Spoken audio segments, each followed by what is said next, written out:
Hello. So my name is Manuj Mittal. I'm a partner and co-founder at Career Launcher Dehradun, and the reason I'm making this video is to help all of you to demystify CUET 2022. So NTA has finally released its much expected notification. NTA stands for National Testing Agency, which is an independent body which is responsible for conducting a lot of big entrance examinations in India like IIT, JEE, NEET, so on and so forth. So it's an independent body which reports to Ministry of Education, formerly known as Ministry of Human Resource Development, MHRD Ministry. So friends, we're not going to discuss about why CUET is happening. We all know that. In fact, I've covered that in my last video as well. We're going to straight away jump to need to understand as to what exactly is going to be CUET like, the structure of CUET. So CUET, friends, will provide a single window opportunity to all students who are seeking admissions into top universities, top central universities in India like Delhi University, JNU, BHU, so on and so forth. So now in case you're looking for admissions to St. Stephen's, SRCC, Hansraj, Hindu, Kirorimal, CUET is the entrance exam which you have to test. No, it is not going to happen on the basis of your board exam, which at some point of time has went to 100% as well. Okay, so CUET UG 2022 is most likely is going to happen in the month of July. The notification is expected on 2nd April. The website is going to be www.cuet.samarth.ac.in, and you can all log into it on or after 2nd of April to get more information. So let us come down to the structure. The test has been divided into 3 broad sections. Section 1 is going to be a language test. There will be 13 languages. You have to choose one, and this is going to be a compulsory test. So these languages can be varied English, Indian languages like Marathi, Telugu, Malayalam, Assamese, Punjabi, English, of course Hindi as well. So whatever language you are comfortable with, you choose that language. For example, if I would have been the candidate, I would, have gone for English as a language. The test is will not happen on the on your class 12th exam. Here in this particular exam, here it is basically an aptitude English. For example, your comprehension will be tested, reading comprehension, vocabulary, grammar. So similar exam which happens, the English portion in CLAT, IPM, SAT, that is going to be tested. It is going to be a 45 minutes test.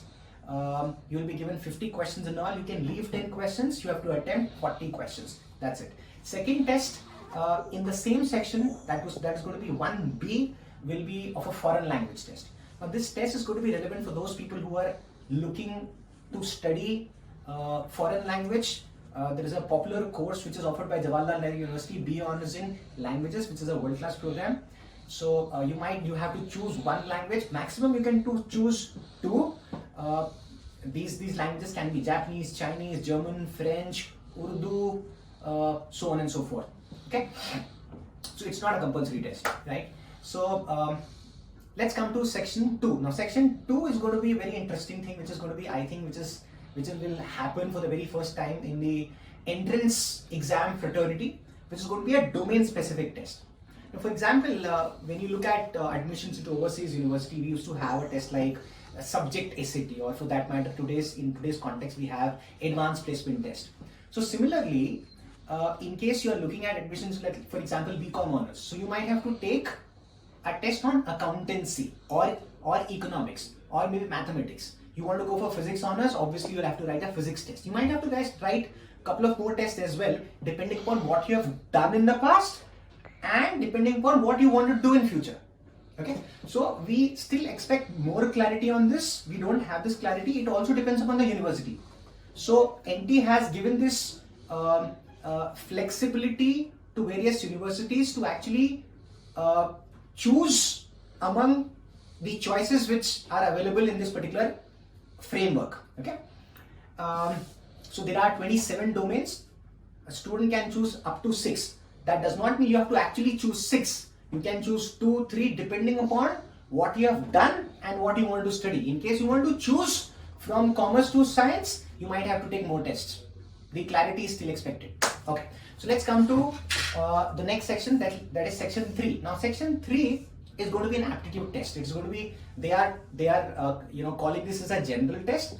So in general test, in entrance examination, what we mean is going to be on aptitude test, for example, numerical ability, reasoning, mathematical ability. It is going to be again a multiple choice question test. Speed, accuracy and logic are some things which are kind of being tested. The syllabus is going to be of your class 10th primarily. Few questions from class 11th and 12th can also be there.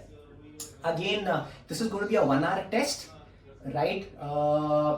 60 questions, 75 total questions, and you can do 60 questions, out of which 15 you can actually leave, right? So this test is going to be compulsory in case you want to go for something like BBA from Delhi University.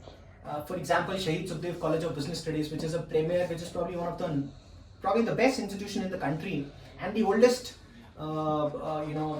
in the country when it comes to BBA or a BFI course. There are 10 more colleges in Delhi University which who also offers a program called BBE. In case you want to study something like this, you might have to prepare for this general test.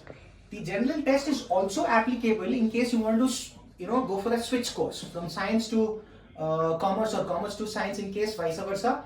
Though from commerce to science it's not possible, right? But in case the switch is possible, you might have to write this test as well. Okay, so all in all, this is the thing. So we at Career Launcher Dehradun, we have been preparing people for various entrance examinations since the last 21 years, and till date I'm happy to share with all of you, we've managed to send something like 350 students to national law universities, something like 550 students to IIM, out of which 92 alone in IIM Ahmedabad. So I think this is a remarkable feat, and this has happened only because of the kind of people who work with us.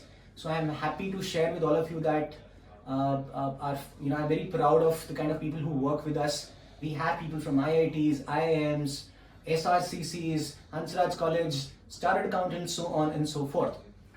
Okay, so we'll be very happy to help you all. In case you have any issues, any counseling related issues, you can always get in touch with us on these following numbers, right? And as a counselor, as a lead counselor at Career Launcher Dehradun, I'll be more than happy to help the student and the parent fraternity to solve as many issues as possible. Thank you so much. All the best. Thank you from Career Launcher Dehradun and Roorkee. Thank you.